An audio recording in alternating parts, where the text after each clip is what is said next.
देवों को पूजा,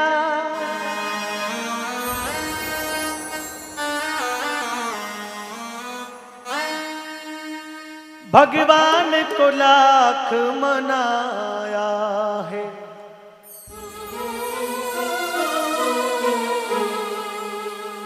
देखिए,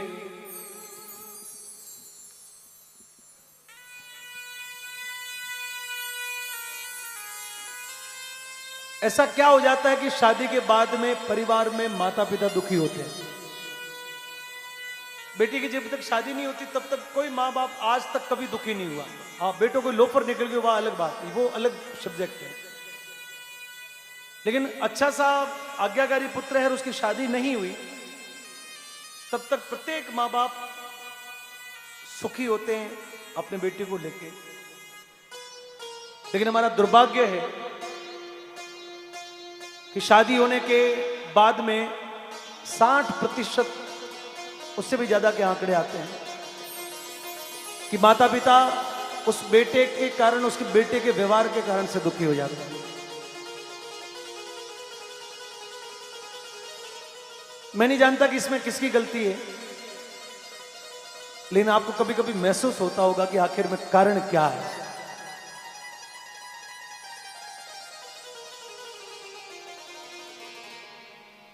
आप रामदेवरा मत जाओ, आप माजिसा के दरबार में मत जाओ, कहीं पर भी मत जाओ। साक्षात जिन्होंने हमको ये दुनिया दिखाई है, जिनकी बदौलत हमारा जीवन बना। पानी, ये फूल, हाँ ले जा बेटा, आजा बेटा, ला। इस बिटिया के लिए किसी चीज का ना नहीं है आज। लो बेटा, ले जाओ, मस्त।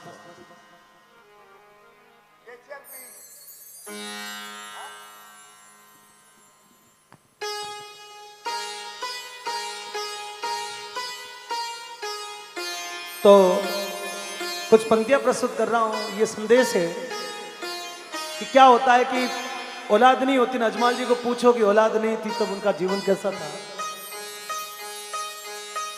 ये बात उस माता पिता को पूछो कि जिसकी औलाद नहीं और औलाद के कारण दर दर ठोकरें खाई, पत्थरों को पूजा, कभी मंदिर गए, कभी संतों के पास गए, पता नहीं क्या क्या जत्न किए। तब वो उस ऋषि शांतनु को पूछो जिसके घर में श्रवण कुमार जन्म हुआ, उससे पहले औलाद नहीं।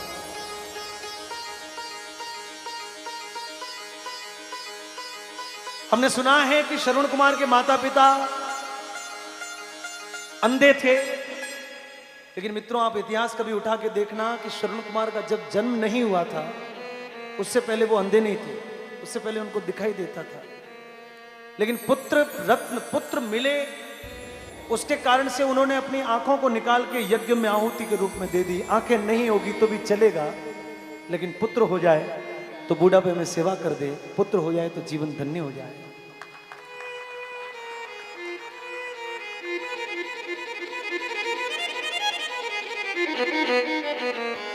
और इसीलिए धरती के देवों को पूजा,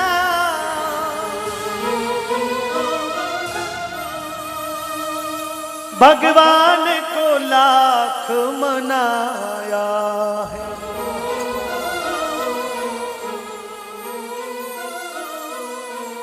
तब तेरी सूरत देखी है, संसार में तुझी को लाया है।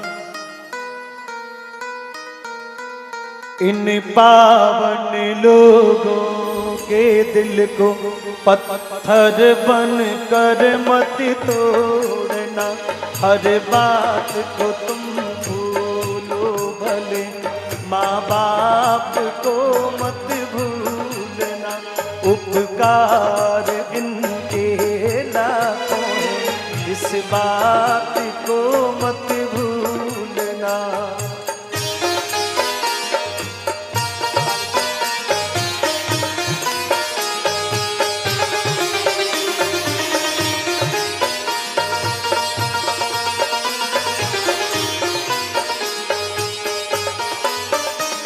जो चीज भी तुमने मांगी है वो सब कुछ तूने पाया है।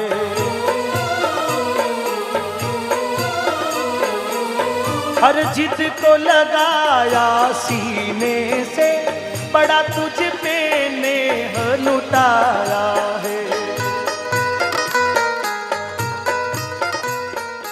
हम देखते हैं कि रात को 12 बजे थी, बेटा उठ के कहे कि पापा मिठाई खानी है, और यदि वो जिद पे आ जाए तो हमको उसको शांत करने के लिए निश्चित रूप से वो उपाय करना पड़ता है। माता बहने बेटी कई बार मेलों में जाती हो, छोटे बच्चे खिलौनों को देख के बड़े लालायित हो जाते हैं। मेरे साथ में तो बहुत बार होता है। पिता का सामर्थ्य हो या ना हो, और उसने तय कर लिया कि मुझे तो उड़ने वाला हेलीकॉप्टर चाहिए, और पिता भली महीने के 5,000 कमाता और उस हेलीकॉप्टर के 4,000 रुपए लग रहे, तो भी सोच के उसको एक बार दे दिलवा देगा कि यार मैं कहीं से भी गुजारा कर दूंगा, चला लूंगा, लेकिन मेरे बेटे की इच्छा।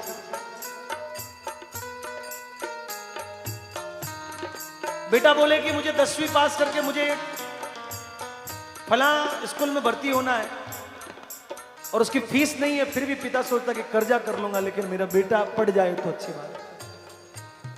और यहां तक कि नहीं, बेटा बोल दे कि मुझे तो उसी से शादी करनी है, तो अपनी हैसियत ना होते हुए भी पिता एक बार तो आगे जाके सगा जी का हाथाजोड़ी कर देता है कि साहब ये रिश्ता मंजूर करो। और शादी होने के बाद यदि पत्नी कह दे कि हम तो अलग होंगे, हम साथ में नहीं रह सकते, इतने बड़े घर का काम मेरे से तो नहीं होता, और 2-3 महीने में यदि वो अलग हो जाए तो माता पिता किसके भरोसे? ये सोच के एक पिता कि बुढ़ापे में मेरा सहारा बनेगा, और जब वृद्ध अवस्था आती है तो बेटा साथ छोड़ देते हैं। वृद्धाश्रम हिंदुस्तान में खुल गए, और इसलिए लिखा है, जो चीज भी तुमने मांगी है वो सब कुछ तुमने पाया है। हर जिद को लगाया सीने से, बड़ा तुझसे नेह जताया है। इन अमृत देने वालों के जीवन में जहर मत घोलना, हर बात को तुम भूलो भले, माँ बाप को मत भूलना।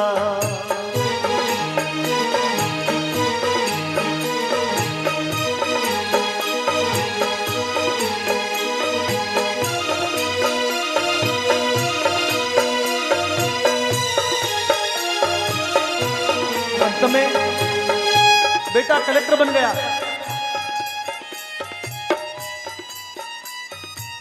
माता पिता के लिए संतान हमेशा समान होती। एक गांव में, गजू भाई सुनना, एक गांव में एक मां पनगढ़ पर पानी की मटकी भरने के लिए गई। उसके 3 बेटे थे, उसमें से एक आईएएस था, कलेक्टर था, एक डॉक्टर था,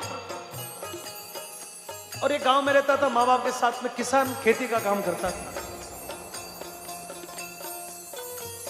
सहेलियों के साथ में मटकी भर के वो जब रवाना हुई तो वो सहेलियों से बातें कर रही कि मेरा बेटा कलेक्टर है और आज आने वाला है, देखना वो जब आए तब उसके आगे पीछे गाड़ियां होंगी, लाल बत्ती की होगी। सहेलियां उसकी बात का हाँ भर रही। रास्ते में जाते जाते उसी समय एक एस्कॉर्ट पुलिस की गाड़ी आई, पीछे उसके बेटे कलेक्टर की गाड़ी आई। कलेक्टर ने शीशा नीचा किया, माँ को बोला कि माँ मैं आ गया, घर जा रहा हूं। माँ ने बोला बेटा चल मैं पहुंच रही हूं। थोड़ी देर में डॉक्टर बेटा आया, तो वो भी फॉर्च्यूनर गाड़ी में बैठ के आया, अपने परिवार अपने बच्चों के साथ में आया। माँ चल ही रही थी, मटकी ऊंचाई हुई। डॉक्टर बेटा आया, उसने भी बोले माँ मैं आ गया हूं, घर जा रहा हूं, तू भी आ जा। बोले बेटा तू जा, मैं पहुंच रही हूं।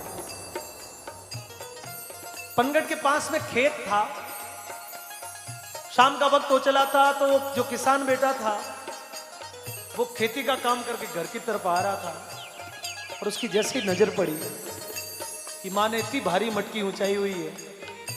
भागता भागता हुआ आया माँ के पास, बोले माँ इतना भार इस बुढ़ापे में तू मुझे कह देती, चल ये मटकी मुझे दे, फटाफट से मुझे दे। उसने फट से उस मटकी को हाथ लगाया और अपने कंधे पर उस मटकी को रख दिया। बोले माँ चल।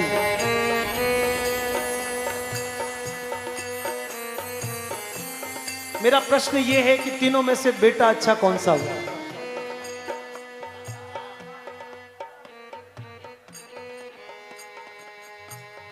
बस इस बात को, ये बात यदि आपके समझ में आ जाए तो पूरी दुनिया समझ में आ जाएगी। ये बात समझ में नहीं आए तो फिर मंदिरों मंदिरों में भटकते रहो, रामदेव जी की जोत जलाते रहो, कुछ नहीं होगा। शांत शांत शांत शांत शांत शांत। चाहे लाख कमाई धन दौलत, ये बंगला कोट बनाई है। चाहे लाख कमाई धन दौलत, ये बंगला कोट बनाई है। माँ बाप ही ना खुश है तेरे, बेकार ये सारी कमाई है। ये लाख नहीं, ये लाख नहीं, ये खाक है सब। इस राज को मत भूलना, हर बात को तुम भूलो भले। माँ बाप को मत भूलना, उपकार इनके लाखों हैं। इस राज को मत भूलना, इस राज को मत भूलना, इस राज को मत भूलना, इस राज को मत भूलना, इस राज को मत भूलना।